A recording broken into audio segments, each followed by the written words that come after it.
Bonjour Église missionnaire évangélique baptiste de l'Outaouais. Voici vos annonces pour la semaine du 20 novembre 2022. Tous les mardis, nous avons temps de prière à 11h. Tous les mercredis, il y a études bibliques. Tous les dimanches, nous avons école du dimanche pour tous nos enfants de 3 ans à 12 ans. Tous les vendredis, il y a jeunesse. La prochaine rencontre de femmes au cœur de la mission sera samedi le 10 décembre à 10h du matin, ici à Aimé-Beau. Nous aurons notre brunch du temps des fêtes au coût de 15 $ par personne. Veuillez contacter le comité pour vous inscrire et faire votre contribution. Suite à la présentation au culte du dimanche passé, visitez le site de RAPA Québec pour le sondage au sujet de la violence conjugale dans les églises québécoises. Nous vous attendons tous après le culte au sous-sol pour la vente signature du livre de Pasteur Francky. Pour les dîmes et les offrandes, nous le faisons par virement Interact. L'adresse est trésorerie@aimebo.org et le mot de passe est Aimebo84 en minuscule. Nous souhaitons joyeux anniversaire à tous ceux qui célèbrent un anniversaire de naissance, de mariage, de conversion cette semaine. Joyeux anniversaire. Si vous nous visitez pour la première, deuxième ou troisième fois, nous vous souhaitons la bienvenue parmi nous. Si vous avez des questions ou un besoin, n'hésitez pas de communiquer avec nous par les moyens affichés à l'écran, tout en vous souhaitant bonne adoration. Jésus, Fils de Dieu, nous dit, « Venez à moi, vous tous qui êtes fatigués et chargés, et je vous donnerai du repos. Prenez mon joug sur vous et recevez mes instructions, car je suis doux et humble de cœur, et vous trouverez du repos pour vos âmes, car mon joug est doux et mon fardeau léger. » Prions le Seigneur. Père Céleste, nous te rendons grâce de ce que tu nous as envoyé dans ce monde, Jésus-Christ, ton Fils, Dieu dans la chair, pour être notre Sauveur, lui qui a déjà et avait déjà été notre Seigneur. Ô Jésus, toi en qui reste toute autorité, en qui toute chose subsiste, nous rendons selon ton commandement et ton invitation à tes pieds, afin de te louer, toi dont les pieds ont été cloués, les mains percées pour le salut de son Église. Nous te prions que le Saint-Esprit puisse animer en nous la louange au Père qui t'est digne à travers le Fils de ton amour, qui est notre Sauveur et par qui nous seuls nous osons t'appeler Papa. Reçois, nous te prions, notre adoration, que, comme c'est ton habitude, ce soit pour nous pas juste notre sacrifice logique et rationnel, mais ce qui nous donne la joie, parce qu'en Jésus, nous approcher de toi n'est plus un sujet d'effroi, mais un sujet de droit, de joie. Reçois, nous te prions, notre adoration, parce que nous le demandons au nom de Jésus. Amen. Bon culte. Quelle joie de pouvoir se retrouver ensemble encore une fois ce matin dans la maison du Seigneur, de glorifier, d'élever Jésus-Christ, lui seul à qui reviennent la gloire, l'honneur. Les cieux proclament la gloire du ressuscité. Et rien n'est égal à la beauté du Seigneur. C'est ce que nous voulons déclarer ce matin. À jamais, il sera l'agneau sur le trône. Son règne ne prendra pas fin. Et nous voulons chanter sa gloire pour l'éternité.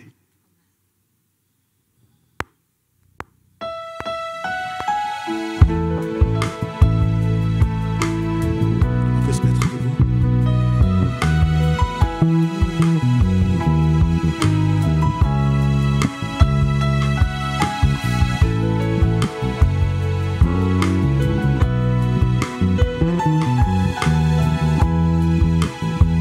Ensemble, les cieux proclament. Les cieux proclament la gloire du ressuscité. Rien n'est égal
proclame la gloire du ressuscité.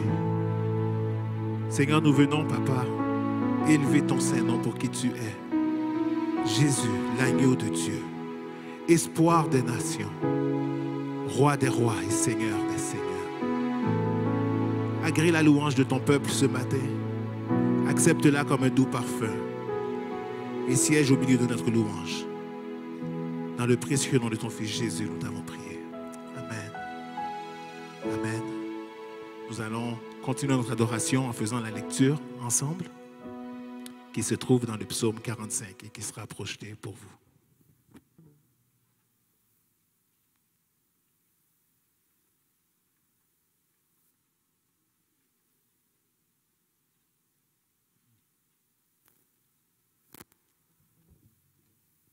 On va commencer au verset 2. Ensemble. Des paroles pleines de charme bouillonnent dans mon cœur. Je dis, mon œuvre est pour le roi. Que ma langue soit comme la plume d'un habile écrivain. Tu es plus beau des fils de l'homme. La grâce est répandue sur tes lèvres. C'est pourquoi Dieu t'a béni pour toujours. Vaillant guerrier, ceins ton épée, ta parure et ta gloire. Oui, ta gloire, sois vainqueur, monte sur ton char, défends la vérité, la douceur et la justice, et que ta droite se signale par de merveilleux exploits. Tes flèches sont aiguës, des peuples tomberont sous toi, elles perceront le cœur des ennemis du roi. Ton trône, ô Dieu, est à toujours. Amen. Le sceptre de ton règne est un sceptre d'équité. Tu aimes la justice et tu haïs la méchanceté.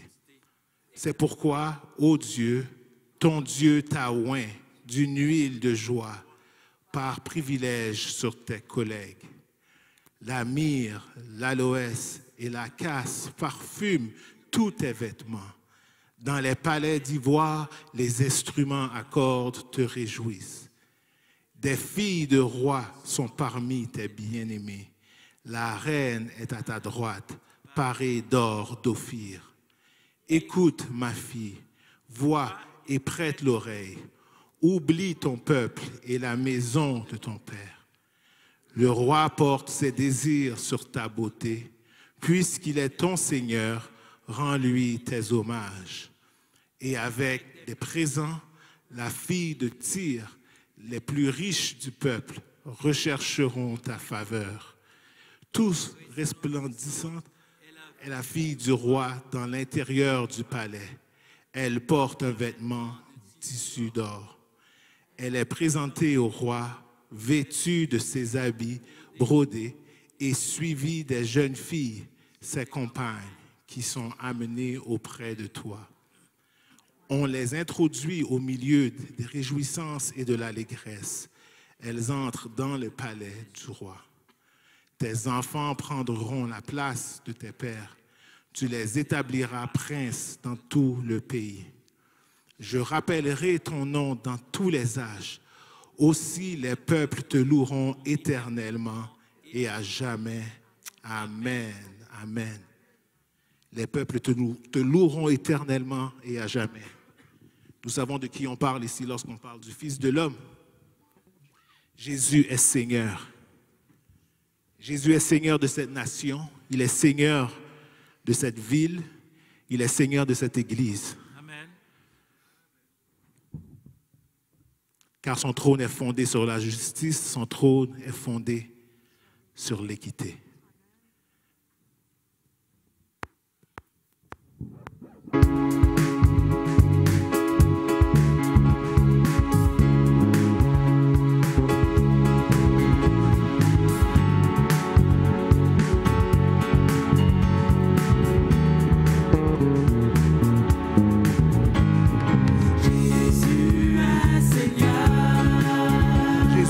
Jésus est Seigneur.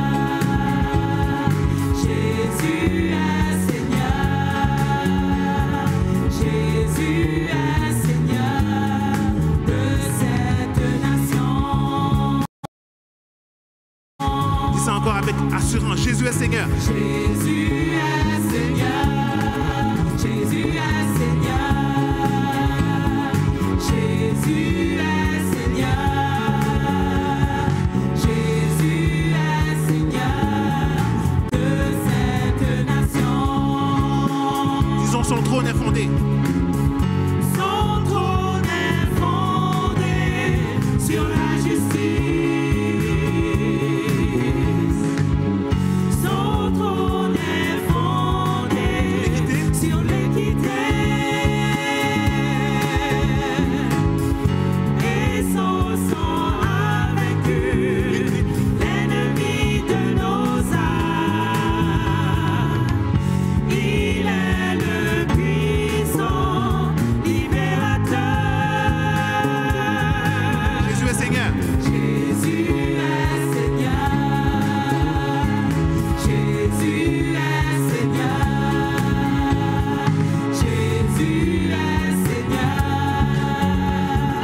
Jésus est Seigneur de cette nation. Déclare-le encore. Dis Jésus est Seigneur. Jésus est Seigneur. Jésus est Seigneur. Jésus est Seigneur. Jésus est Seigneur de cette nation. Son trône est fondé. Son trône est fondé sur la justice. Son trône est fondé sur l'équité. Et son sang a vaincu l'ennemi de nos âmes. Il est le puissant libérateur. Juste l'assemblée. Jésus est Seigneur. Chante-le de tout ton cœur. Jésus. Avec force et conviction. Jésus est Seigneur. Jésus est Seigneur. Jésus est Seigneur de cette nation. Encore une fois ensemble. Jésus est Seigneur. Jésus est Seigneur. Jésus est Seigneur. Jésus est Seigneur. Jésus est Seigneur de cette nation. Si tu crois qu'il est Seigneur de cette nation, acclame, acclame ton roi. Acclame-le. Il est Seigneur des seigneurs. Il est roi des rois.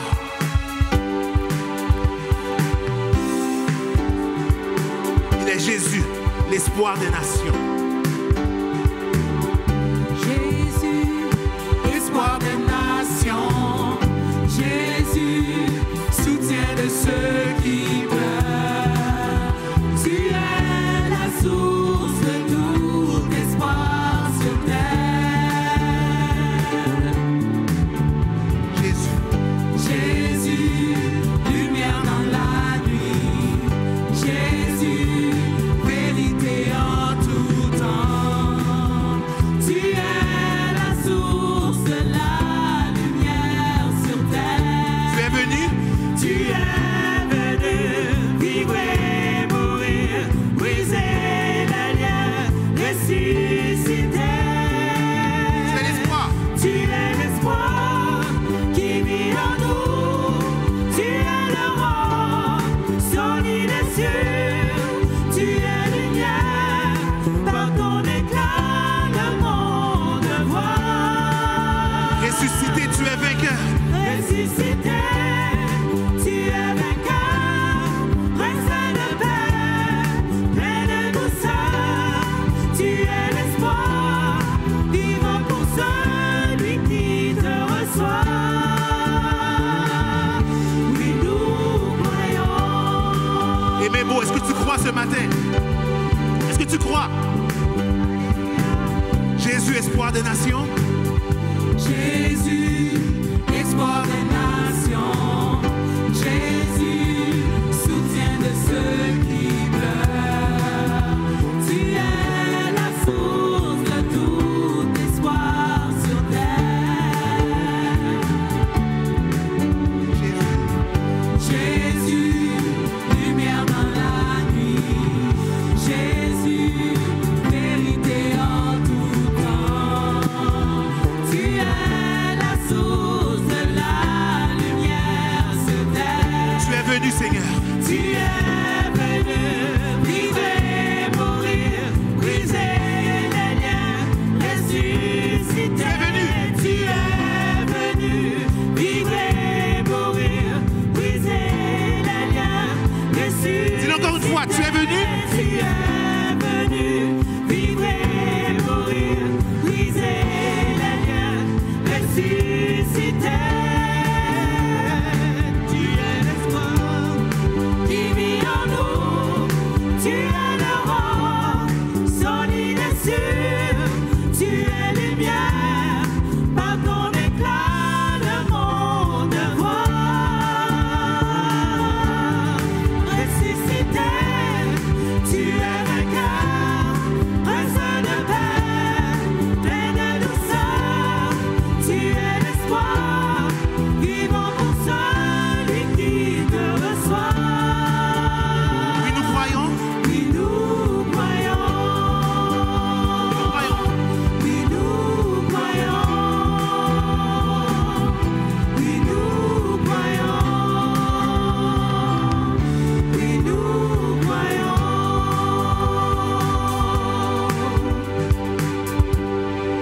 Alléluia, alléluia. Alléluia. Oui, nous croyons. Tu es l'espoir. Alléluia. Tu es l'espoir, tu es la lumière de ce monde. C'est toi que nous louons, c'est toi que nous exaltons, c'est toi que nous élevons, Seigneur.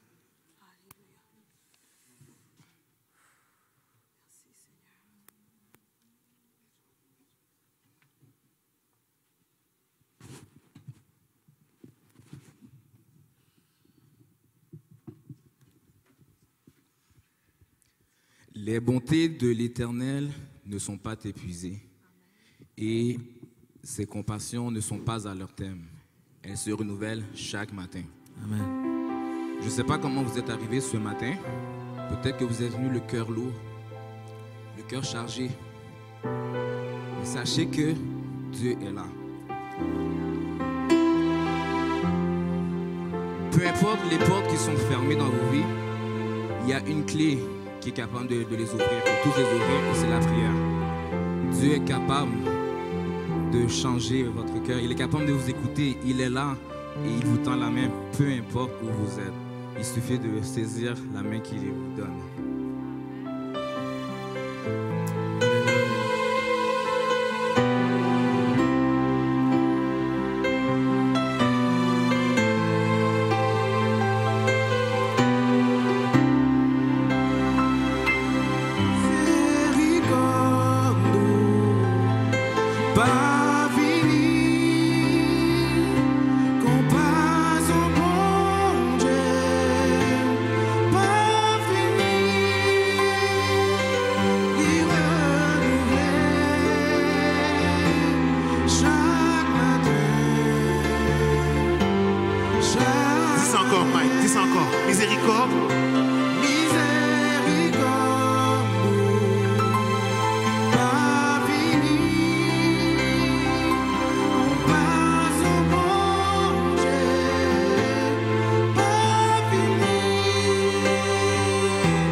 Si tu le crois, dis les bontés.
vois mon Dieu sur un trône élevé. Il règne sur toute ma vie. Je vois mon Dieu sur un trône élevé. Il règne sur toute ma vie. Dis mon Dieu, tu es saint. Mon Dieu, tu es saint. Mon Dieu, tu es saint. Mon Dieu, tu es saint. Tu règnes sur toute ma vie. Dis bon Dieu ou saint. Mon Dieu, saint. Mon Dieu, saint. Mon Dieu, saint. Moi régner sous toute la vie. On va prier. Moi régner sous toute la vie. Dernière fois. Moi régner sous toute la vie.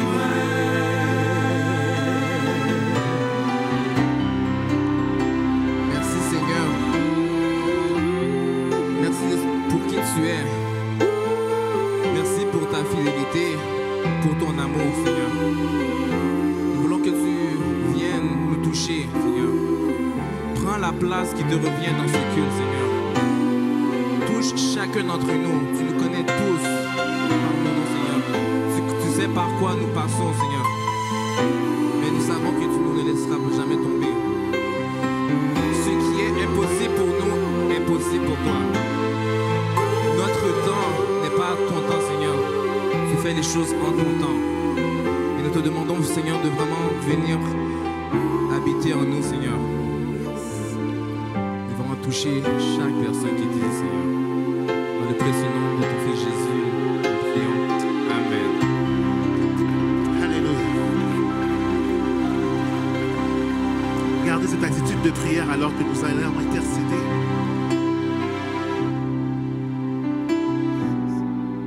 Vous pouvez vous asseoir.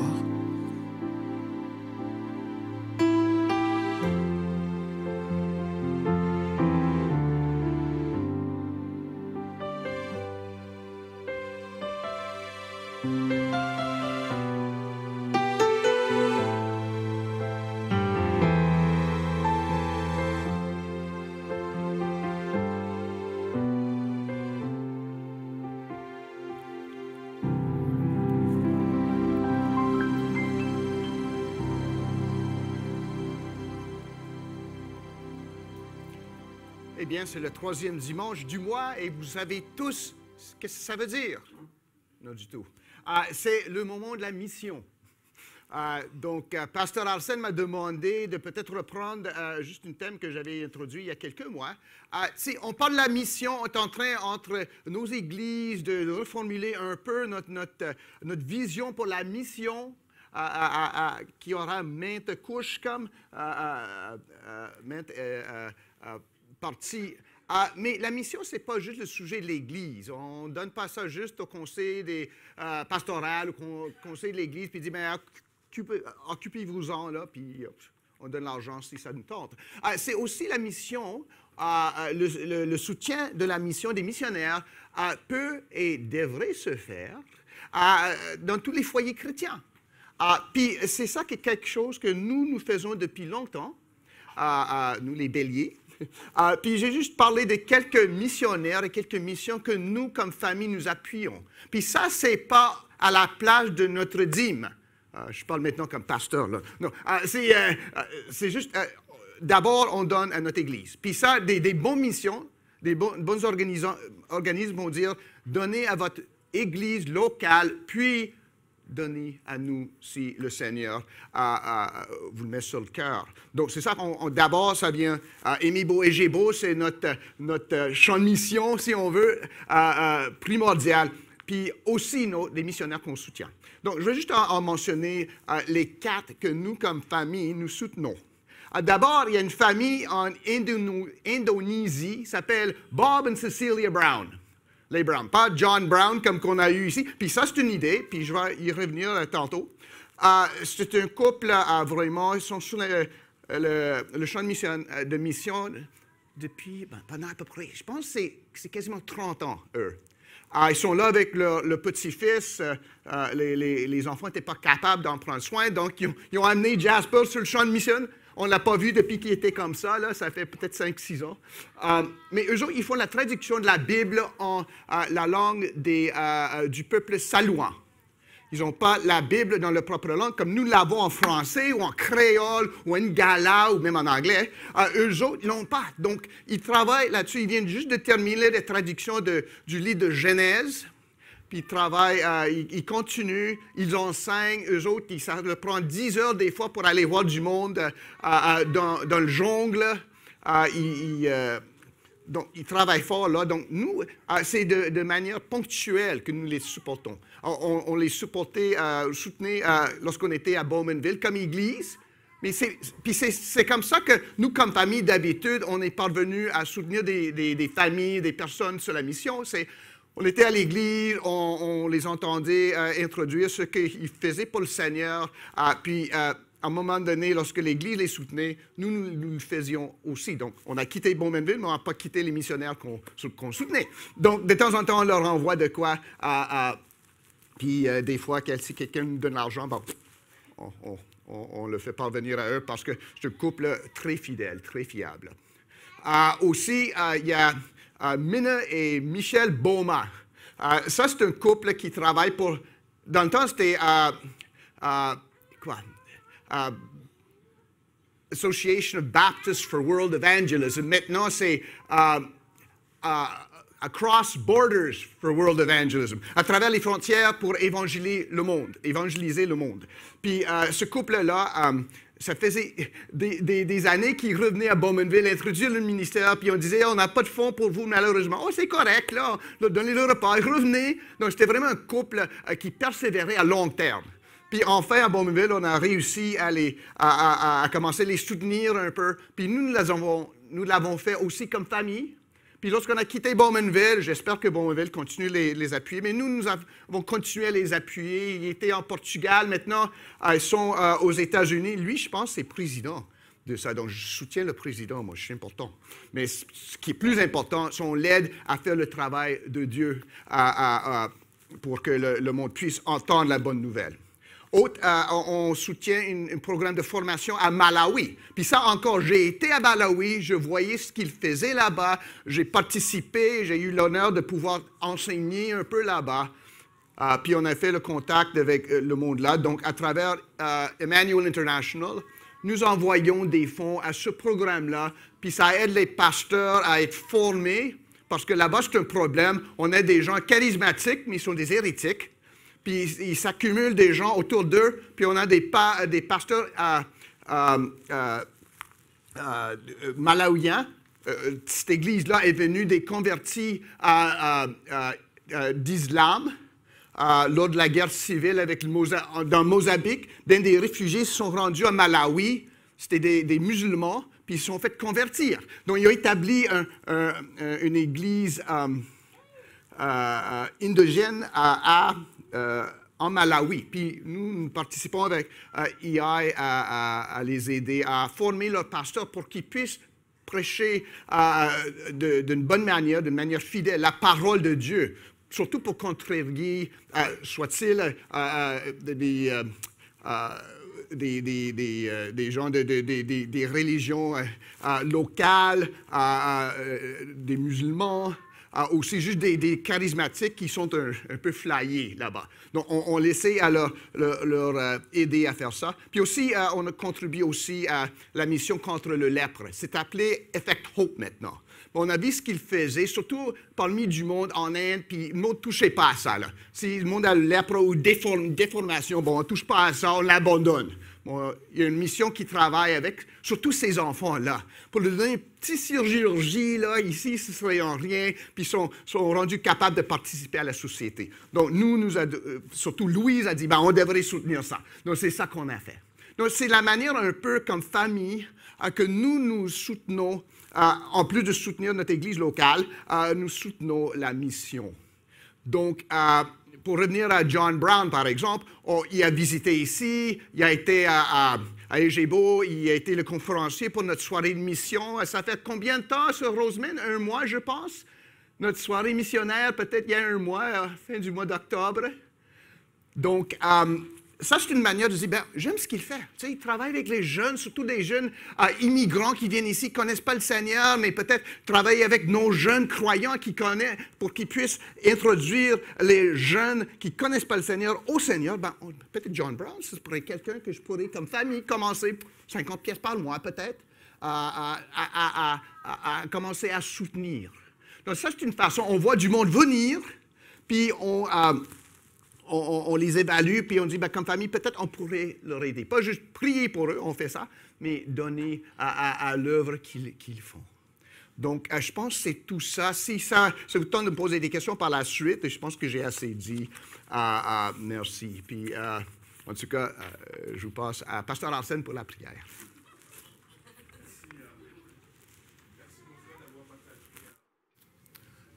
Avec nous. Oui, comme tu l'as dit, comme Église, nous sommes en train de définir la vision qu'on veut pour la mission. On ne veut pas que ce soit une Église, une fois par année, on part, on envoie 10 personnes à un village, et puis on revient, même si ça fait partie, on revient et puis on est satisfait d'avoir fait de la mission. On veut que ce soit une Église sensibilisée à la mission, supporter les missionnaires qui sont sur place, envoyer des personnes à court terme, à moyen terme comme missionnaires, pendant 3 mois, pendant 6 mois, pendant 1 an, développer l'esprit missionnaire parmi nous. Et on veut entendre ces témoignages-là, travailler avec des missionnaires sur place, là où ils puissent être dans le monde, et encourager. Je voudrais aussi profiter pour dire, parce que mission va aussi avec évangélisation, nous faisons des activités, nous avons nos cultes. J'aimerais voir notre Église inviter des gens, inviter des voisins, inviter des gens autour de nous à venir. Nous allons célébrer Noël avec nos jeunes, inviter les gens à venir assister à ce spectacle et entendre parler de Jésus-Christ. Donc, c'est une motivation, c'est un encouragement que j'aimerais vous donner. La mission, ça fait partie même de l'ADN du chrétien et vous encourager à cela. Que le Seigneur nous bénisse. Nous allons devant le trône de la grâce prier ensemble.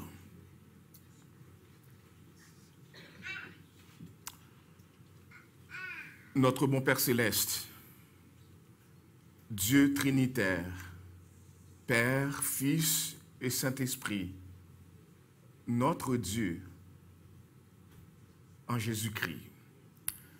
C'est par les mérites, oui, de notre Seigneur et Sauveur Jésus-Christ que nous venons devant toi, à tes pieds ce matin, pour t'adorer, t'apporter nos louanges de reconnaissance pour le Dieu que tu es, pour le privilège de t'appartenir, pour le privilège d'élever ton Saint-Nom, d'être des enfants adoptifs, mais aussi, Seigneur, pour toutes tes œuvres, pour tous tes bienfaits en notre faveur, envers ton peuple, t'es racheté, pour ta compassion, comme nous venons de le chanter, qui se renouvelle chaque matin. Chaque matin. Ta parole nous dit, ô Seigneur, quand je pense à ma détresse et à ma misère, à l'absinthe et au poison, quand mon âme s'en souvient, elle est abattue au-dedans de moi. Voici ce que je veux repasser en mon cœur, ce qui me donnera de l'espérance. Les bontés de l'Éternel ne sont pas épuisées. Ses compassions ne sont pas à leur terme. Elles se renouvellent chaque matin. Oh, que ta fidélité est grande. L'Éternel est mon partage, dit mon âme. C'est pourquoi je veux espérer en lui. Et ces paroles peuvent être celles de chacun d'entre nous ici ce matin. Oui, malgré les détresses qui peuvent nous entourer, qui peuvent nous mettre dans un état d'abattement où notre cœur est dans la tristesse, dans la désolation. Nous voulons prendre conscience de qui nous servons, qui tu es pour nous, et t'adorer avec l'espoir, avec l'espérance que tu viens au secours de ceux qui t'appartiennent. Nous attendons à toi, ô Dieu. Nous te louons parce que tu es ce Dieu infiniment grand, éternellement puissant, roi majestueux. Nous te louons pour ton amour merveilleux, pour l'œuvre de la croix et le sacrifice de Jésus-Christ qui nous a sauvés. Nous te louons pour la lumière de l'Évangile qui a brillé dans nos ténèbres et qui a fait de nous aujourd'hui des enfants, tes enfants adoptifs. Oui, tu es notre Père, notre bon Père céleste. Quel privilège de t'avoir comme Père. Merci, nous te louons pour les victoires spirituelles que tu nous as accordées sur les péchés de nos vies et pour la paix que tu procures dans ces temps bouleversés. Nous te louons pour les miracles dans nos vies, pour les malades que tu as visités et d'autres que tu vas guérir. Nous te remettons ce matin la famille Mbelo. Nous te remettons nos frères et sœurs qui sont dans la souffrance, ceux qui ont attrapé toute forme de virus et de maladies et qui ont besoin que tu les visites et que tu les touches. Nous te prions pour nos personnes âgées qui ont des douleurs et souffrances dans leur corps et qui ont besoin, Seigneur, de ton toucher spécial pour les guérir et en prendre soin.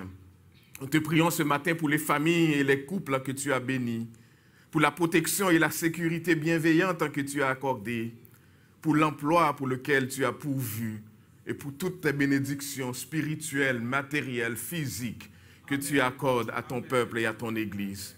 Nous te louons parce que tu es le Dieu Tout-Puissant, l'El Shaddai. Tu es l'Éternel des armées. Nous te louons parce que tu es le Dieu d'éternité. Nous te louons parce que tu es le Dieu créateur, le Dieu qui guérit, le Dieu très haut, l'Éternel souverain, notre bannière, le Seigneur qui pourvoit. Nous te louons ce matin et nous t'apportons nos actions de grâce parce que tu es ce Dieu infiniment bon, infiniment grand. Nous te louons pour l'œuvre missionnaire ici au Canada et ailleurs dans le monde, pour les persécutés, les emprisonnés que tu visiteras, Seigneur. Ils crient à toi, ils sont, Seigneur, là où tu leur as demandé d'être. Et alors que maintenant, Seigneur, ils font face à toutes sortes de persécutions, nous prions que tu les visites. Nous prions que tu leur donnes de voir ta main à l'œuvre. Que tu leur donnes, Seigneur, de voir des personnes passer des ténèbres à la merveilleuse lumière en Jésus-Christ. Et qu'ils louent ton nom en sachant, Seigneur, que leur travail n'est pas en vain. Et que tu te glorifies, Seigneur, dans les œuvres, Seigneur, qu'ils font. Nous prions pour les abandonnés que tu relèveras. Pour les veuves et les orphelins que tu vas secourir. Nous prions pour toutes les âmes que tu appelleras au salut au cours de cette semaine, au cours de ce mois, au cours de cette fin d'année, par les œuvres missionnaires qui sont en cours et qui sont à venir. Nous prions que tu donnes à Emebo de faire partie de l'œuvre missionnaire, ici à Gatineau comme ailleurs dans le monde. Nous prions que nous portions fièrement ce nom que tu nous donnes, Église missionnaire, et que, Seigneur, dans notre ADN, dans chaque chose que nous faisons, que nous puissions penser à cette grande commission à laquelle tu nous as appelés. Nous te louons aussi, Père, parce que tu prends soin de nos enfants et tu continues de veiller sur nous et sur nos maisons respectives. Merci, Seigneur, pour ta protection sur nos enfants à la maison, au service de garde, à l'école et dans leurs activités parascolaires. Et merci de les garder de tout accident. Merci pour la santé que tu leur donnes, pour la croissance que tu leur donnes en stature, en grâce et en sagesse devant toi et devant les hommes. Merci pour ton plan de bonheur que tu as pour eux. Et merci, Seigneur, d'appeler à toi ceux que, avant même la fondation du monde, que tu as déjà appelés au salut. Que tu les convainques de péché, de justice et de jugement. Et qu'ils deviennent des servantes et des serviteurs de Jésus-Christ, malgré leur jeune âge. Qu'ils soient, Seigneur, le flambeau pour éclairer ce monde comme lumière. Nous te louerons, Seigneur, de pouvoir t'adorer avec nos dîmes et les offrandes tout au cours de cette semaine. Merci pour les mains que tu as bénies et tout ce que tu feras. Nous te louerons pour le privilège que nous aurons d'écouter l'enseignement de ta parole ce matin. Nous prions que tu utilises ton serviteur de manière à parler, à prêcher ta parole avec hardiesse, avec clarté, avec la puissance que ton Saint-Esprit donne. Et que tu ouvres nos oreilles pour entendre cette parole. Et que tu nous fasses grâce de la mettre en pratique pour que cette parole vienne à nous transformer afin que nous te connaissions, que nous marchions de mieux en mieux pour la gloire de ton Saint-Nom et pour notre bénédiction à chacun. C'est notre prière devant toi au nom et par les mérites de Jésus-Christ, notre bien-aimé Sauveur et Seigneur, qui vit et règne au siècle des siècles. Amen. Amen. Juste avant la prédication, je voudrais juste... hier, on a eu notre belle réunion annuelle. Nous avons été bénis par cette belle rencontre qui était très dynamique, très bien préparée. Nous remercions notre frère Bernard, président du conseil d'administration et toute son équipe qui ont fait un travail excellent et qui, encore une fois, nous ont présenté. Nous remercions chaque membre qui avait fait l'effort pour être là et qui reconnaissait que c'était une responsabilité d'être présent lorsqu'on annonce les rencontres de l'Église pour les membres et les adhérents. Nous remercions aussi au nom du président pour toutes les personnes qui étaient absentes et qui ont pu motiver leur absence parce que c'est important de les faire comme Église. Et nous encourageons les autres, ceux qui n'étaient pas là, de faire les efforts la prochaine fois pour que lorsqu'on a ces gens d'assemblée, que tous les membres et adhérents puissent y participer. Nous avons annoncé entre autres hier que la diffusion de nos cultes d'adoration et de louange seront en différé à partir du 1er décembre. Pour encourager les gens à être en présentiel le plus possible, nous allons arrêter ou suspendre pendant un certain temps le culte, la diffusion en direct, mais le culte sera en différé au cours de la journée du dimanche. Donc, nous vous encourageons à être là pour avoir la communion fraternelle, à adorer le Seigneur ensemble. C'est à cela que Dieu nous appelle et c'est dans cette direction que nous aimerions aller comme Église. Que le Seigneur vous bénisse abondamment. Préparons notre cœur à la prédication, à l'écoute de la prédication de l'Évangile. Juste aussi vous dire de garder notre sœur Rénia dans la prière. Sœur Rénia va partir demain en Floride. Elle nous a envoyé une carte. Elle l'a fait hier, mais elle nous a laissé une carte de remerciement à toute l'Église et à tout le corps pastoral pour le soutien qu'elle a reçu de notre part.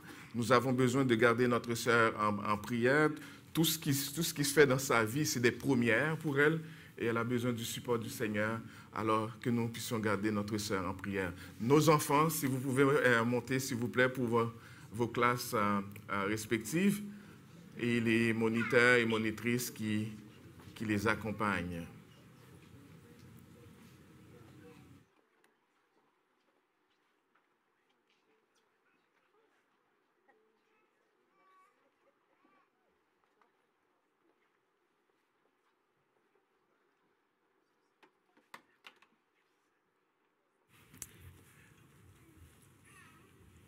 Veuillez ouvrir votre Bible à Matthieu chapitre 6. Je vais lire pour nous versets 25 à 34.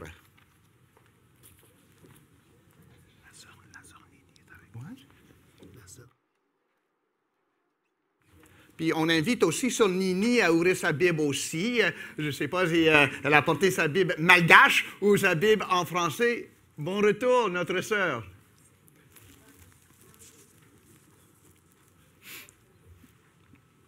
Matthieu chapitre 6, je vais lire pour nous, pour poursuivre l'enseignement la semaine prochaine, versets 25 à 34. Écoutons la parole de Dieu. C'est pourquoi je vous dis, ne vous inquiétez pas pour votre vie de ce que vous mangerez, ni pour votre corps de quoi vous serez vêtus. La vie n'est-elle pas plus que la nourriture et le corps plus que le vêtement? Regardez les oiseaux du ciel. Ils ne sèment ni ne moissonnent, et ils n'amassent rien dans les greniers, et votre Père céleste les nourrit. Ne valez-vous pas beaucoup plus qu'eux? Qui de vous, par ses inquiétudes, peut ajouter une coudée à la durée de sa vie? Et pourquoi vous inquiétez au sujet du vêtement? Considérez comment croissent les lys des champs. Ils ne travaillent ni ne filent. Cependant, je vous dis que Salomon même, dans toute sa gloire, n'a pas été vêtu comme l'un d'eux. Si Dieu revêt ainsi l'herbe des champs qui existe aujourd'hui et qui demain sera jetée au four, ne vous vêtira-t-il pas à plus forte raison, gens de peu de foi?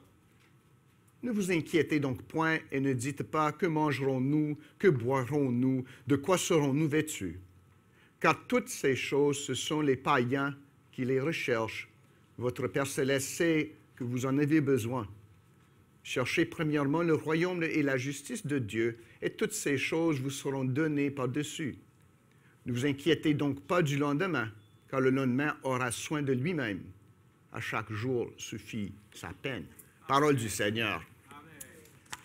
J'ai lu il y a longtemps l'histoire d'un couple qui avait adopté 2 enfants. C'était des enfants qui ont été poussés de foyer en foyer. C'est des enfants, disons, difficiles, plus difficiles que tous les autres enfants. Et ils ont fini par trouver leur maison, leur foyer parmi ce couple, qui n'avait pas d'enfants à eux autres, donc ils ont adopté ces enfants-là. Puis les enfants étaient horribles. Vraiment, ils se comportaient mal, ils ne faisaient pas ce qu'ils faisaient, ils les injuriaient. En tout cas, c'est une famille chrétienne, puis qui priait, puis là, avant de se coucher ce soir-là, cette première soirée, et la maman dit au père, on ne peut pas les garder, ils nous haïssent, et c'est impossible. En tout cas, il a dit, chérie, non, confie ça au Seigneur, puis ils se sont couchés. Puis, au milieu de la soirée, la madame a entendu quelque chose, elle se lève, puis l'enfant est direct en face comme elle. Juste face à face à elle. Qu'est-ce qu'il y a? Puis, en tout cas, elle l'a amené se coucher. Puis, en tout cas, le lendemain, elle a demandé à la petite, là, pourquoi est-ce que tu es venue dans notre chambre hier soir? Ben, elle m'a dit, elle lui a dit, la dernière couple qui nous avait adoptés, ils nous ont abandonnés en plein milieu de la nuit. Il ne restait plus personne à la maison. Donc, on voulait s'assurer que tu serais toujours là. Puis, à partir de là, ça prenait du temps, mais les jeunes enfants s'intégraient à la famille, puis ils sont restés.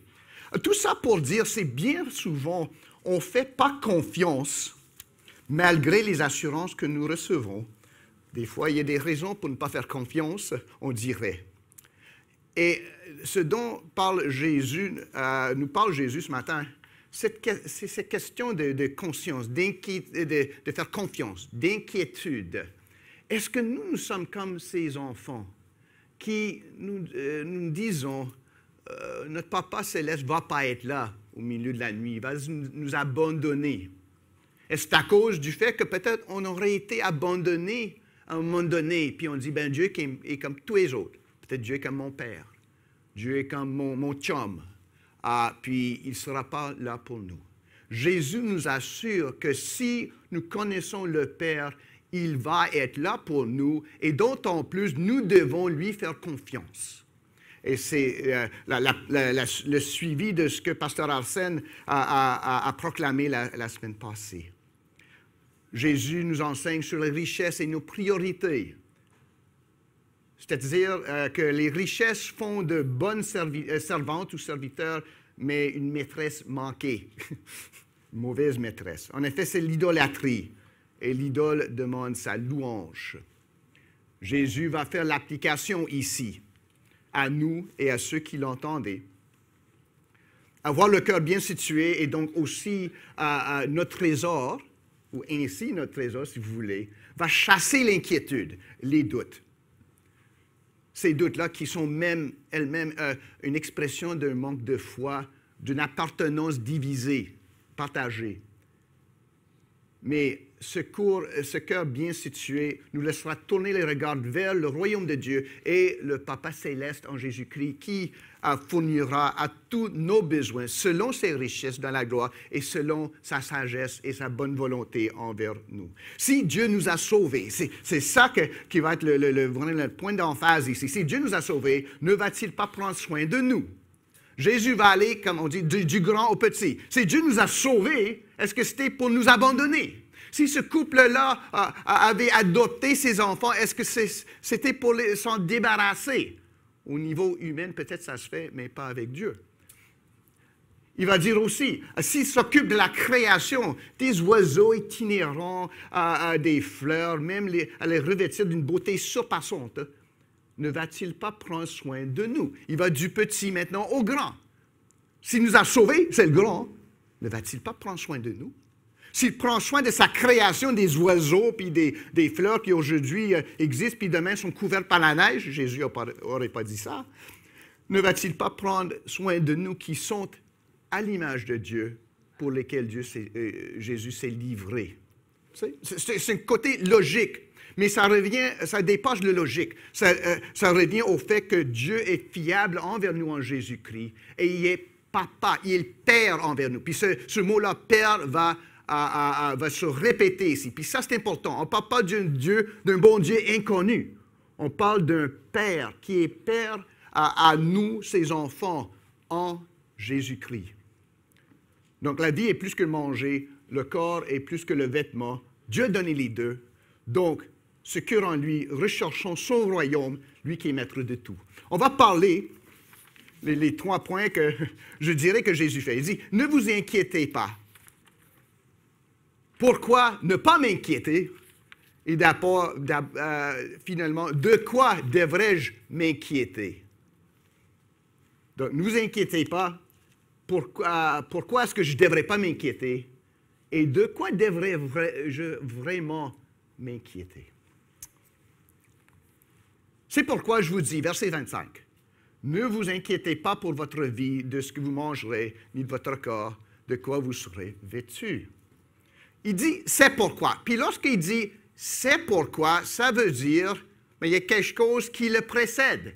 Il avait fait le cas, puis Pasteur Hassan nous a expliqué ça, à cause, vraiment, si notre cœur est vraiment orienté vers le ciel, si c'est là où se trouve notre trésor, si notre œil est simple, autrement dit, on sert Dieu, on n'essaie pas de servir Dieu, puis le monde, puis on voit que le canot débarque de la quai, puis là, on est vraiment dans un pétrin.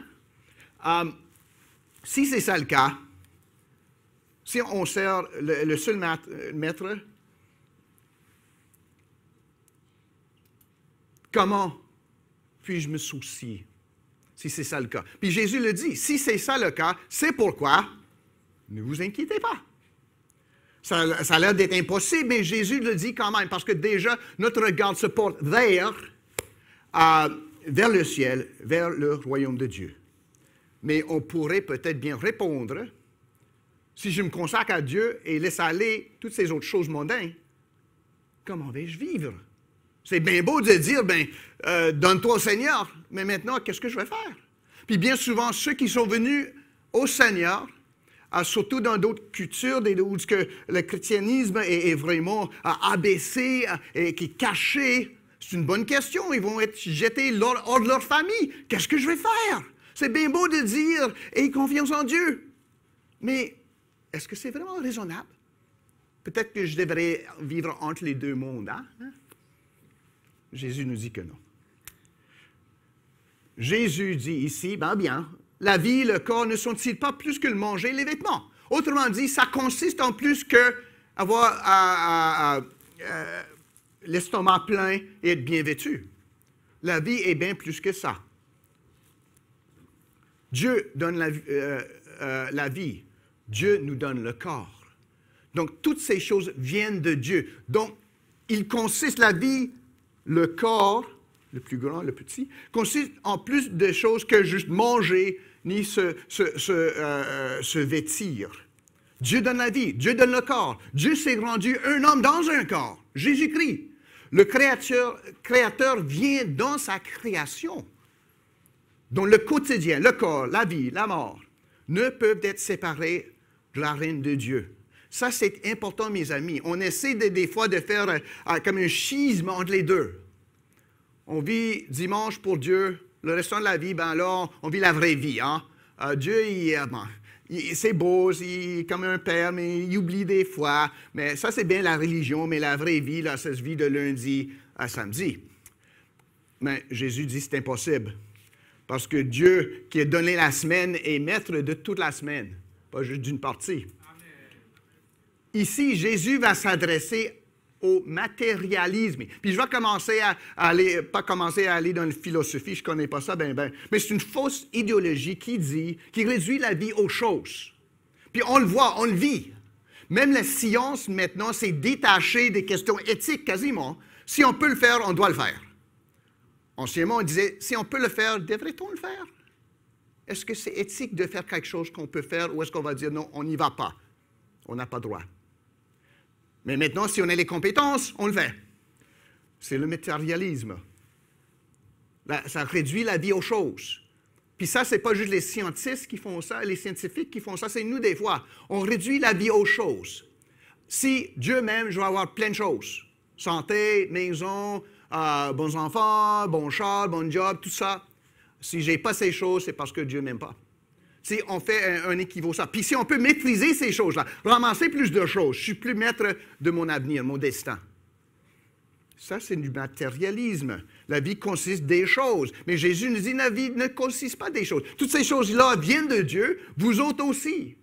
Toutes ces choses se trouvent leur raison d'être, leur fondation en Dieu lui-même. Même si le Créateur n'est pas la création.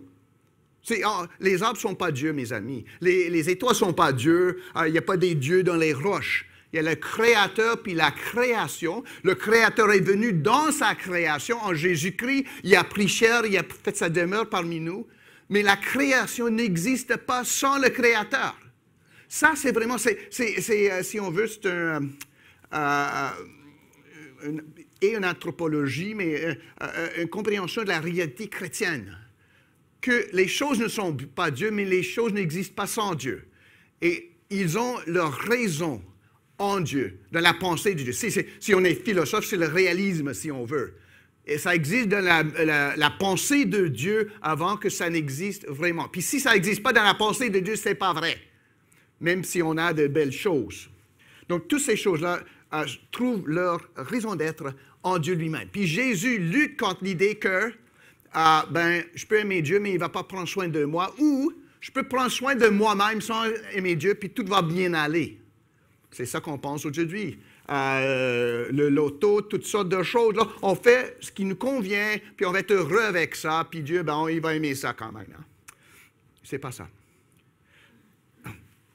On dit que la vie, ce n'est que des choses. Et les choses sont assujetties à ma capacité de les fournir. Et les choses règlent le déroulement de l'histoire. Ça, c'est du marxisme. C'est l'économie, les choses comme ça qui déterminent l'histoire. Mais nous, on dit l'histoire, c'est son histoire. C'est Dieu qui règle ça, c'est Dieu qui l'écrit, c'est Dieu qui le rend en effet. Croire autrement, en effet, c'est l'athéisme. Ça s'habille en religion, mais c'est l'athéisme. Parce que je me fie à des choses et je vais commencer à percevoir le monde autour de moi comme des choses, des leviers à manipuler pour que ma vie aille bien. Jésus nous dit non. Si votre œil est en santé, si votre cœur est au Seigneur, vous allez voir le Seigneur, l'Éternel et son royaume et toutes choses en lui. Est-ce que la Bible en parle? Bon, je dirais, hein? Colossiens 1, versets 15 à 17. Colossiens 1, versets 15 à 17. On parle de Jésus-Christ, Fils de Dieu. Il est l'image du Dieu invisible, le premier-né de toute la création. Autrement dit, il est au-dessus. Il a les droits d'héritage. Ça veut dire que c'est créature, ça veut dire que c'est lui le premier-né, le créateur, qui a droit d'héritage sur toute la création. Car en lui ont été créées toutes les choses. C'est Colossiens 1, versets 15 à 17. Je vois que vous êtes toujours en train de le trouver. Je m'excuse d'aller trop vite. C'est important. Verset 16 de Colossiens, chapitre 1. « Car en lui, en Jésus, ont été créées toutes les choses qui sont sur les cieux et sur la terre, les visibles et les invisibles, trône, dignité, domination, autorité. Tout a été créé par lui et pour lui. Il est avant toutes choses et toutes choses subsistent en lui. » Ça, c'est la compréhension de la réalité selon l'Évangile. Que toute chose consiste en et par et selon la volonté de Dieu. Apocalypse 4. « Tu es digne, notre Seigneur et notre Dieu, de recevoir la gloire et l'honneur et la puissance, car tu as créé toutes choses, et c'est par ta volonté qu'elles existent et qu'elles ont été créées. » Oui, merci. Je savais que mon frère allait connaître ce verset-là. Puis aussi, Hébreux, chapitre 1. Verset, vous savez par où que je vais aller, mes amis. Versets 2 à 4. Dieu, dans ces derniers temps, nous a parlé par le Fils, qu'il a établi héritier de toutes choses, par lequel il a aussi créé le monde, et qui, étant le reflet de sa gloire et l'empreinte de sa personne, et soutenant toutes choses par sa parole puissante, a fait la purification des péchés et s'est assis à la droite de la majesté divine, dans les lieux très hauts. Autrement dit, par lui ont été créées toutes choses et par lui sont soutenues toutes choses. Donc nous voyons ici que si on est croyant, et si on a les yeux pour regarder, on ne peut pas voir le monde sans dire c'est le monde que Dieu a créé. C'est le monde qui trouve son signifiance en Dieu lui-même, dans la volonté de Dieu. Mais Jésus, on retourne au texte maintenant, mes amis. Je m'excuserai, mais je ne vais pas m'excuser. On voit ici que Jésus dit, en fin de compte, si on croit à Dieu, on croit au Dieu créateur et qui fournit à nos besoins, qui pourvoit à nos besoins, je m'excuse. C'est à la fois une foi orthodoxe, mais c'est à la fois une rassurance. Et Jésus va nous lancer là-dessus. Il nous dit de ne pas nous inquiéter. Mais moi, je peux vous dire ça, puis vous allez dire pourquoi. Jésus ne dit jamais des choses comme ça sans donner les raisons. Il dit au tombeau vide, les anges disent « Ne craignez pas, ça va bien aller. » Non, ce n'est pas ça qu'ils ont dit. Ne craignez pas celui que vous cherchiez. Il n'est pas ici, il est ressuscité.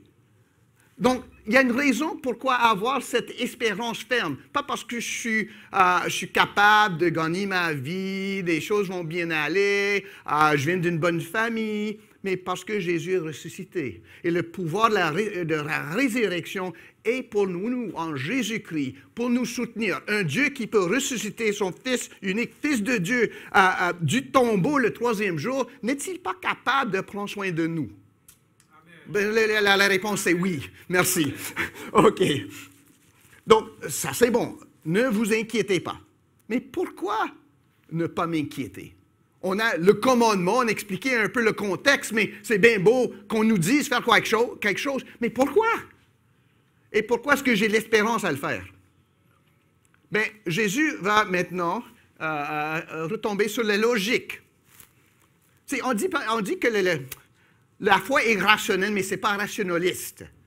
Ça ne se bâtit pas de bas à en haut. Ça vient, c'est une révélation, c'est établi par Dieu lui-même en Jésus-Christ, mais en même temps, ça définit, ça se conforme à la réalité. Ce n'est pas la réalité qui définit la foi, c'est la foi qui définit la réalité. Puis Jésus va observer autour de lui pour dire, vous manquez de confiance? Regardez autour de vous. Verset 26. Regardez les oiseaux du ciel. On n'en voit pas là, on a les fenêtres, les rideaux sont baissés, puis il n'y a pas de oiseaux ici, j'espère. J'en ai déjà vu dans les églises, par exemple. C'est quoi des battes, des souris qui volent, je ne sais pas. Des chauves-souris. Ce n'est pas ici, les amis. OK, faites-vous-en pas. Regardez les oiseaux du ciel. Ils ne sèment ni ne moissonnent. Et ils n'amassent rien dans les greniers. Et pas Dieu, oui c'est Dieu, votre Père céleste. C'est un changement. Jésus parle du Dieu très haut comme notre Père céleste. Puis ça, c'est une des pensées clés, mes amis, de retenir ça. Les nourrit. ne valez-vous pas beaucoup plus qu'eux? Qui de vous, par ses inquiétudes, peut ajouter une coudée à la durée de sa vie? Et pourquoi vous inquiétez au sujet du vêtement? Considérez comment croissent les lys des champs. Ils ne travaillent ni ne filent. Donc, on voit ici qu'il parle des oiseaux migratoires. Il n'y avait pas où, comme le Fils de Dieu n'avait pas où se poser la tête. Mais Dieu prend soin d'eux. Des petits oiseaux qui ne durent pas longtemps, valent pas cher. Si Dieu prend soin de ces oiseaux, ne pensez-vous pas, mes amis, que votre Dieu, qui est votre Père céleste, ne va pas prendre soin de vous? Il va du plus petit au grand. Il prend soin de ça. N'est-il pas capable de prendre soin de ça? Si, par exemple, il y a une expression... Les expressions, c'est intéressant, les langues. Hein? En anglais, on dit penny wise, pound foolish. Quelqu'un qui vraiment qui prend soin des sous, mais il ne prend pas soin des piastres. Mais ce n'est pas Dieu, là. Il prend soin des sous, il va plus prendre soin des piastres, parce qu'on est bien plus important aux yeux de Dieu que les moineaux. Hein? Donc, il va les oiseaux aux hommes. Les fleurs, dont on parlait le manger, la vie. Il nourrit les oiseaux. Eux autres, ils n'ont pas de restaurant, les oiseaux. Ils ne vont pas faire l'épicerie au métro. Hein. Ils ne font pas ça. C'est Dieu fournit pour elles. Le manger, la vie. Le vêtement, mais regarde les fleurs. Les fleurs, ils n'ont pas de couturier pour des fleurs. Hein. Ils ne vont pas chez des boutiques chics pour s'acheter des robes. Hein. C'est Dieu qui les donne à porter. Ils sont plus beaux que n'importe qui, plus belles que n'importe qui. Donc, on voit que Dieu prend soin des petites choses. Ne va-t-il pas prendre soin des grandes choses? Donc, c'était plutôt la logique à l'envers. Si Dieu vous a créé, ne va-t-il pas prendre soin de vous? Si Dieu prend soin de sa création, qui est moins important que les hommes, les femmes, ne va-t-il pas prendre soin de vous? Mais au centre, c'est le Père qui n'est pas le Dieu inconnu. Puis ça, c'est important. On voit ça tout à travers le sermon sur la montagne. C'est votre Père céleste. Le vôtre. C'est pas ça, leur Père céleste, le Père céleste des autres. C'est votre Père. Ce n'est pas le Dieu inconnu, le Dieu qui n'écoute pas, le Dieu qui s'absente au milieu de la nuit lorsque j'en ai besoin. C'est votre Père, et c'est votre Père céleste qui a le pouvoir de nous aider. Céleste, c'est le pouvoir. Père, c'est le vouloir. C'est bien beau que Dieu ait le pouvoir de m'aider, mais s'il me fiche de moi, ça ne m'aide pas. C'est bien beau que Dieu m'aime beaucoup, mais il n'a pas le pouvoir de m'aider. Bon, je ne suis pas plus avancé, je suis mieux de manger puis de boire parce que demain, je vais mourir. Vous voyez, mais Dieu est les deux. Hein? Il est capable, il a la capacité puis la volonté. Pourquoi est-ce que je sais ça? Bien, Dieu le dit, mais aussi Dieu l'a fait en Jésus-Christ. Puis ça vient au centre. On ne peut pas comprendre la Bible, on ne peut pas avoir l'espérance sans Jésus-Christ. Si on parle de Dieu, tout d'un coup, Dieu va s'éloigner si on ne parle pas du Dieu qui est le Père de Jésus-Christ, notre Seigneur, notre Sauveur. Soit il va s'éloigner d'être tellement loin qu'il va devenir un Dieu inconnu, ou je vais l'apprivoiser, qui devienne le Dieu intérieur, vous voyez. Mais en Jésus-Christ, je vois Dieu qui est Père, qui est Papa, qui m'aime et qui pourvoit à vos besoins. Ce n'est pas que les croyants ne sont pas assujettis au doute. J'en ai rencontré du monde qui n'ont jamais eu de doute, de crainte du tout. C'est du monde qui ne pense pas. C'est du monde qui ne s'interroge pas. La plupart du monde qui sont honnêtes, des croyants, ont eu des doutes, ont eu des questionnements. Ce n'est pas abandonner la foi, mes amis. C'est un processus de se rendre compte à chaque jour, je ne suis pas Dieu. Dieu est Dieu. Donc, j'ai des doutes. Ben, tout d'un coup, je me rends compte du fait que je ne suis pas Dieu. Dieu est Dieu. Donc, c'est un processus d'apprendre plus au sujet de notre Père céleste. Des doutes vont nous aider à mieux comprendre ce que Dieu est Dieu et moi, je ne suis pas, mais Dieu est pour nous en Jésus-Christ. Et Dieu est pour moi en Jésus-Christ, vous voyez. Donc, avoir des doutes, ce n'est pas la fin du monde. Des fois, c'est le commencement de mieux connaître notre Papa céleste. Mais rester dans le doute, c'est autre chose. Puis c'est là qu'on devrait peut-être voir, OK, c'est quoi que je ne pogne pas? C'est quoi que je ne vois pas? Mais avoir des doutes qui nous passent par la tête, ne faites-vous-en pas. Qu'on ne s'en fasse pas, mais qu'on dise, ben Dieu, qu'est-ce que tu as à me montrer au sujet de Jésus-Christ dans cette doute que j'ai? Lorsqu'on parle du Père, on parle du Dieu qui nous connaît en Jésus-Christ. Il sait de quoi nous avons besoin, puis ça dépasse le matériel. Ce qui est, je dirais, c'est obscène, mais c'est plus triste qu'obscène. On regarde autour de nous.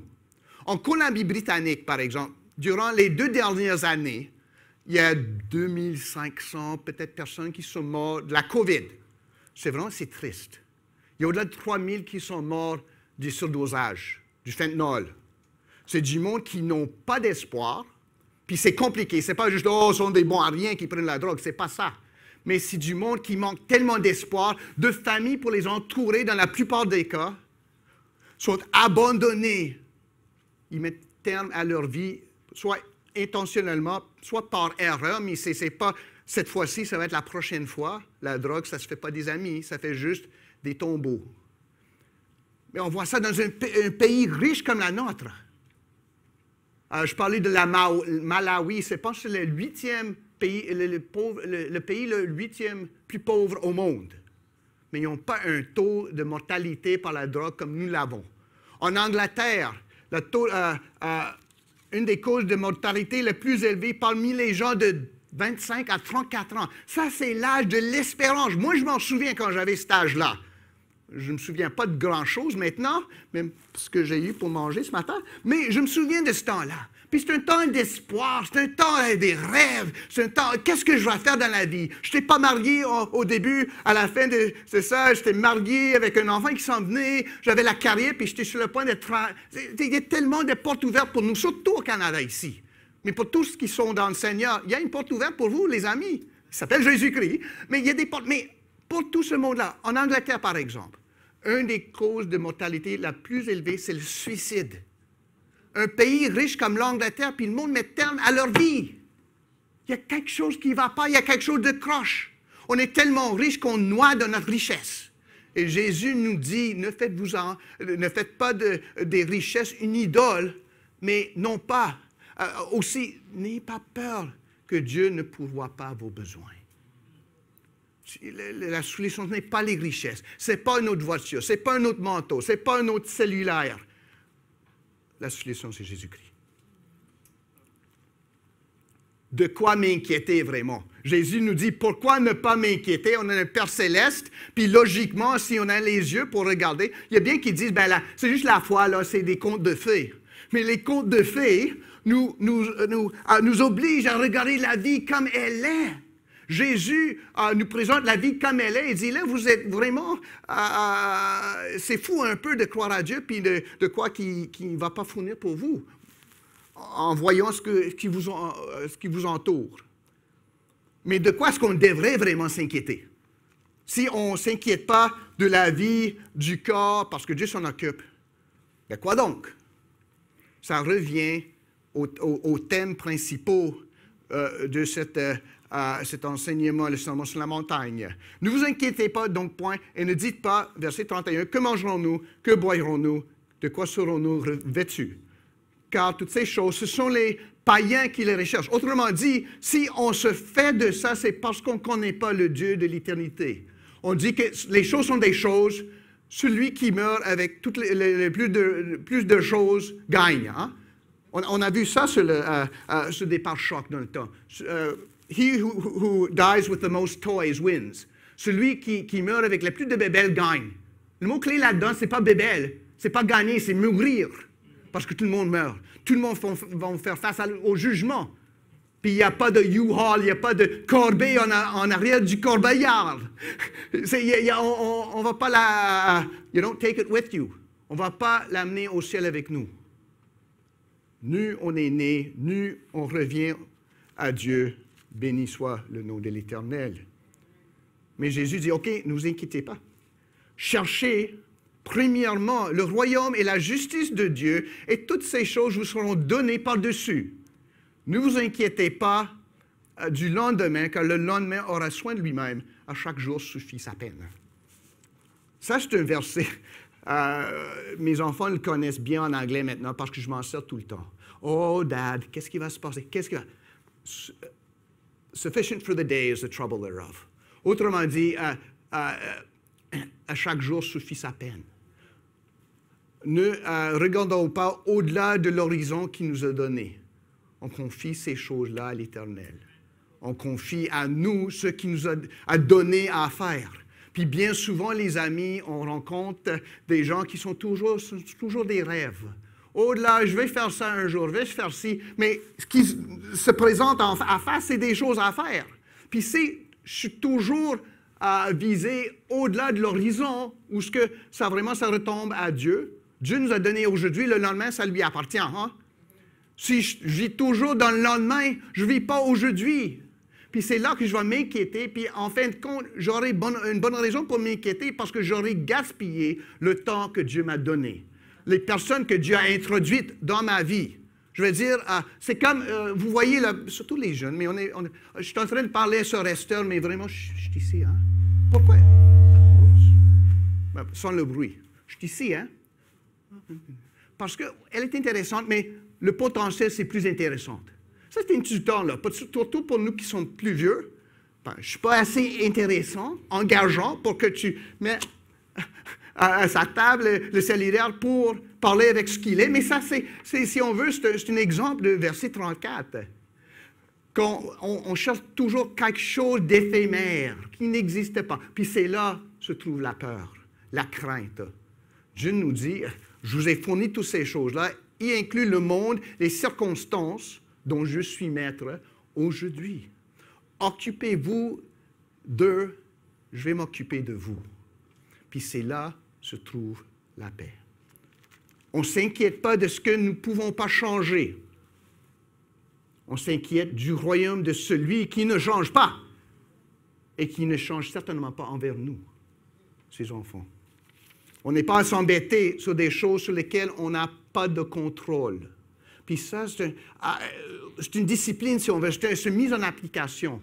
J'ai certaines choses à faire. Je suis mari, je suis père, je suis pasteur, je suis citoyen. Je m'occupe de ces choses.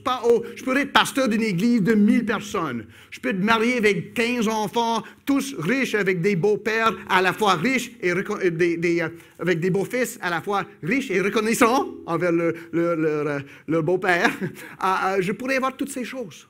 Mais c'est du néant. Ça n'existe pas. Si Dieu veut installer ça, c'est lui qui va le faire, ce n'est pas moi. Ce que j'ai aujourd'hui, j'ai ma femme, j'ai ma famille, j'ai mon église, j'ai mon pays. Je m'occupe de mes responsabilités, mes devoirs envers ça. Puis ça, en fin de compte, c'est intéressant, c'est chercher le royaume de Dieu. C'est agir dans le théâtre, l'aréna où ce que Dieu nous a placés. Puis on fait ce qu'on peut avec ce que Dieu nous présente. Tout en faisant la loi de Dieu, tout en se fiant à la croix de Jésus-Christ, tout en se soumettant à la douce direction du Saint-Esprit, qui est notre boussole. On vit aujourd'hui, dans cette vie, on laisse à Dieu l'éternité parce que c'est lui qui nous l'a garanti en Jésus-Christ, par sa résurrection. Bien souvent, on s'inquiète des choses qui ne vont jamais arriver. Parce que c'est plus sécuritaire. On se voit comme quelqu'un d'autre. On se voit dans une situation qui n'existe pas. Mais Dieu a fourni ce qui existe, ce qui est. Dieu n'a pas donné une prédication sur la vie éternelle. Il est venu envers nous en Jésus-Christ. Il a vécu parmi un peuple à un temps, en temps élu. Il a marché. Il a eu faim. Il a été apporté la croix, il a été crucifié, il a été enseveli, il a été ressuscité, il est monté à la droite du Père, il va revenir. Toutes ces choses concrètes dans l'instant, dans le moment, c'est ça qui nous revient à faire. On ne se fait pas de l'inconnu, on s'occupe du connu. en toutes choses. Et on cherche, premièrement, le royaume et la justice de Dieu. C'est intéressant, on cherche ce royaume en vivant dans le monde que Dieu nous a donné. Ce n'est pas du, comme on dit en anglais, pie in the sky, by and by. C'est des déserts au ciel un jour. Non, non, la vie chrétienne, c'est aujourd'hui, mes amis. Parce que l'aujourd'hui, c'est l'éternité aussi. L'aujourd'hui, c'est Dieu de l'éternité qui agit aujourd'hui. Nous avons aujourd'hui, grâce à Dieu, notre aujourd'hui. On ne sait pas pour le lendemain. C'est Dieu qui l'a. Qu'on ne s'en fasse pas. Mais dans toutes ces choses, il faut revenir à Jésus-Christ. Romains 8, verset 32. Lui, Dieu, qui n'a point épargné son propre Fils, mais qui l'a livré pour nous tous, comment nous donnera-t-il pas aussi toutes choses avec lui? C'est ça le plus grand au plus petit. C'est que Dieu a donné son Fils unique, afin que quiconque croit en lui ne périsse pas, mais qu'il ait la vie éternelle. Si Dieu fait ça, qu'est-ce qu'il ne va pas faire pour moi? Selon sa bonne volonté, selon sa sagesse. C'est important, les amis, si je dis, ben là, Dieu ne m'occupe pas de moi, je suis croyant, il s'est déjà occupé de toi.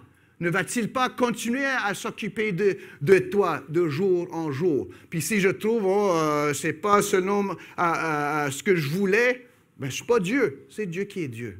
Et il sait ce qui est mieux pour moi. On y va, on y vient. Parce que c'est là, chercher le royaume, la justice de Dieu. La justice de Dieu, c'est bien vivre, c'est vivre sur sa loi. Mais on a besoin pas juste d'une justice vécue, mais une justice qui nous couvre de la colère, la punition de Dieu. Puis cette justice-là se trouve qu'en Jésus-Christ.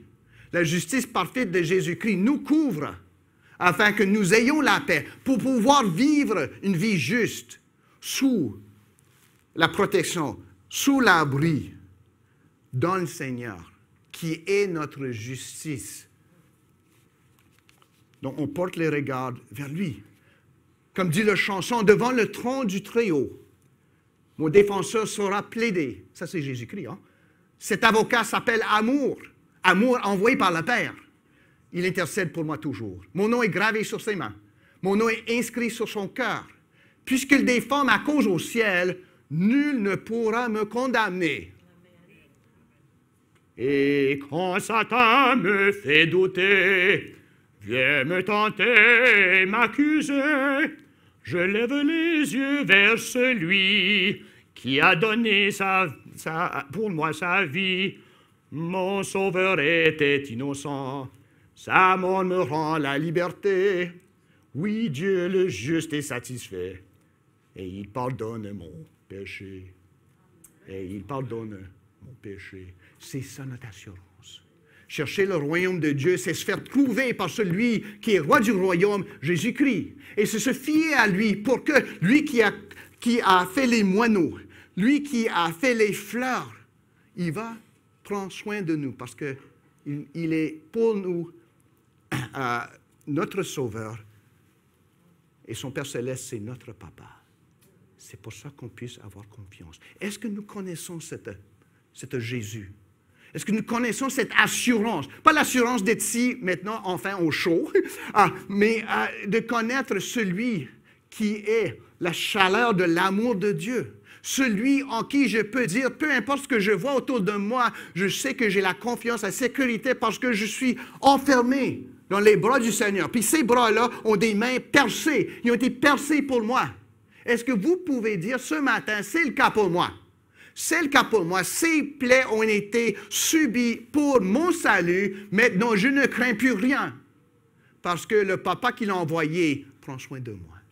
Que ça, ce soit notre partage. Aujourd'hui, puis à jamais. Amen.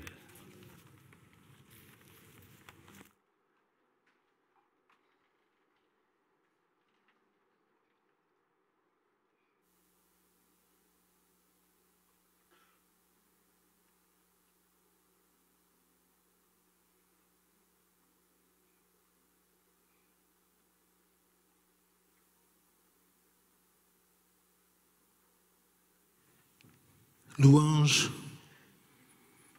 au Père, gloire au Fils Béni soit le Saint-Esprit. Dieu trois fois saint, majesté.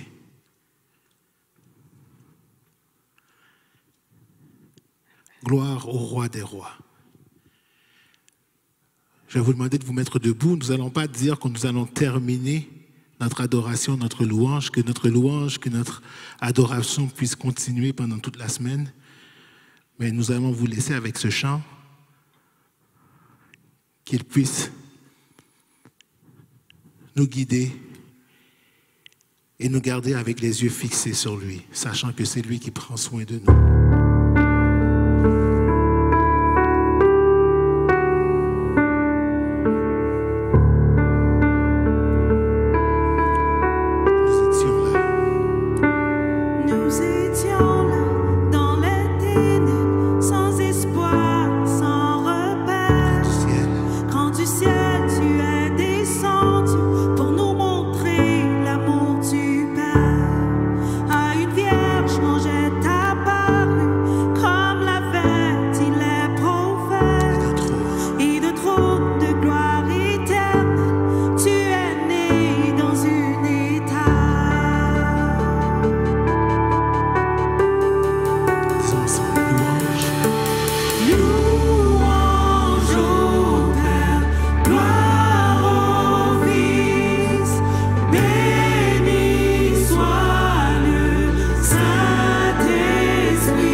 À celui qui est assis sur le trône et à l'agneau soit la louange, l'honneur, la gloire et la force au siècle des siècles. Que nos lèvres et nos vies puissent y donner l'Amen. Allons dans la paix du ressuscité. Amen.